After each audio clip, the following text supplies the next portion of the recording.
Breaking news, and we've been following the scene outside the Perimeter Mall where there's been a very heavy police presence this morning. Yeah, we are following this story as the Georgia Bureau of Investigation has just arrived. We've now learned it's an officer-involved shooting. Don Shipman joining us live from the scene. Don, what can you tell us?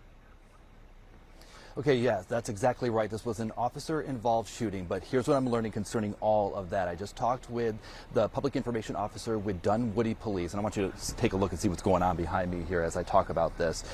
He was telling me that, yes, this was an officer-involved shooting. An officer fired their weapon at some burglary suspects. No officers were injured in this shooting, and right now they're searching for those burglary suspects. There was a store that was broken into, and from what I understand, that happened over at the mall, which is right across the street. To give you an idea of where we are right now, we're on Perimeter Center East. It is a street just off of Ashford Dunwoody Road, right across the street from the mall.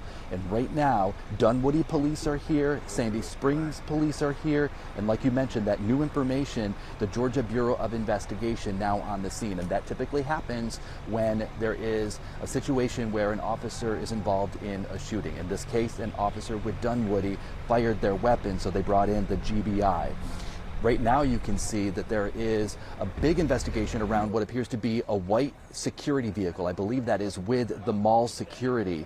And I could see officers in this area searching the area using flashlights, looking for those burglary suspects. I also saw them using a drone looking from above. So this is definitely a very active scene. This road right here is blocked off, and we're expected to get more information from police as they continue their investigation here.